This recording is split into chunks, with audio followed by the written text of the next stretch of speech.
Bonjour à Bonjour à tous, tous. ça fait maintenant 4 ans et demi que la chaîne existe, elle affiche fièrement 22 vidéos, et il nous a semblé comprendre que vous demandiez à voir plus d'épisodes.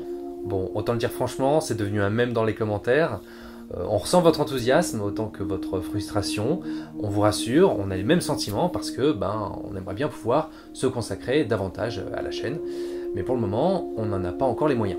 Alors depuis janvier, on a travaillé à obtenir les financements du CNC, pour pouvoir poursuivre la série science-fiction, une série qui parlera de l'influence mutuelle entre l'espace et la science-fiction. Alors rappelez-vous, le premier épisode était consacré au canon spatial de Jules Verne.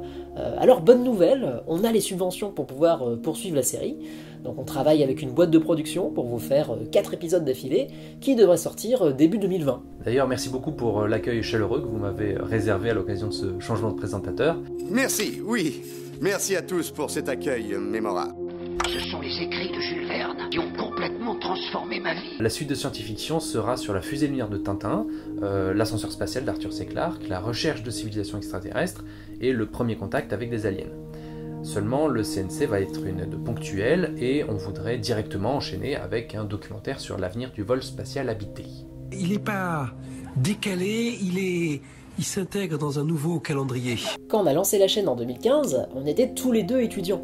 On n'avait pas du tout l'idée d'en vivre, on a surtout voulu combler un manque de représentation des sciences à la télé et dans les médias de façon générale. À l'origine, tout est parti d'une envie qu'ont eue Sébastien et Étienne de partager avec nous cette sensation si particulière d'être brutalement confrontés à l'immensité de l'univers et à la place que nous y occupons. Le tout avec humour et rigueur scientifique, bien sûr. Et YouTube, c'était le moyen de faire des vidéos de vulgarisation gratuites et accessibles au plus grand nombre. Moi j'avais encore 2 ans de thèse, Étienne a mis 2 ans avant de trouver un travail stable. Seulement depuis, 145 000 abonnés plus tard, on n'a toujours pas trouvé de modèle économique. Lorsque nous avons abordé le sujet, vous avez été nombreux à nous encourager à monétiser les vidéos pour gagner de l'argent avec la publicité de YouTube. Globalement, vous disiez que ça vous dérangeait pas, que c'était normal pour avoir une émission gratuite, mais il y a 3 raisons qui nous dérangent. D'abord, idéologiquement, on est là pour vous apprendre des choses et vous mettre des étoiles dans les yeux. YouTube n'est pas entièrement gratuit, parce que ce qu'ils vendent, c'est aux annonceurs, c'est le fameux temps de cerveau disponible pour vous pousser à la consommation. Pour qu'un message publicitaire soit perçu, il faut que le cerveau du téléspectateur soit disponible.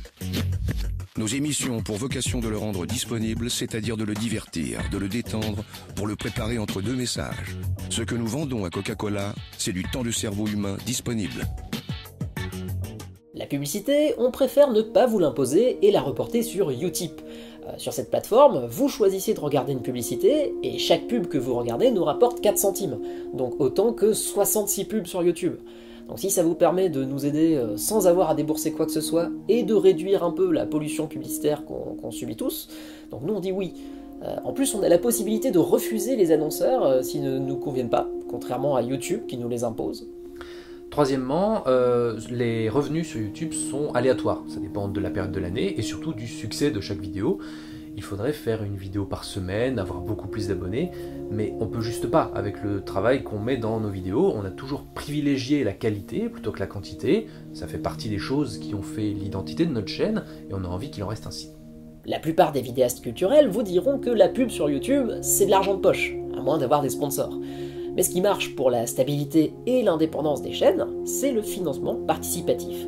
Ce sont les dons que vous pouvez faire ponctuellement ou mensuellement.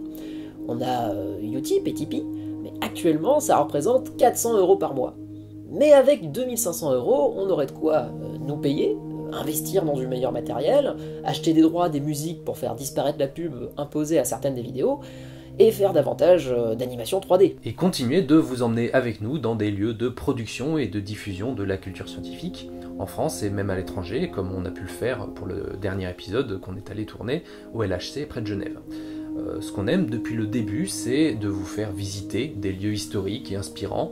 Ça prend énormément de temps de négocier les autorisations, de faire le repérage, le tournage, le montage, mais on est prêt à le faire pour vous proposer la meilleure émission possible.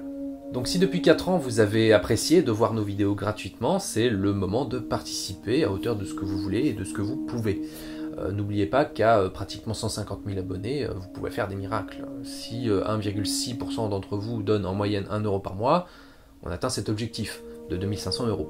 Et on aura de quoi assurer l'avenir de la chaîne. On compte sur vous et merci pour ces premières années qui nous ont menés aussi loin. À À bientôt.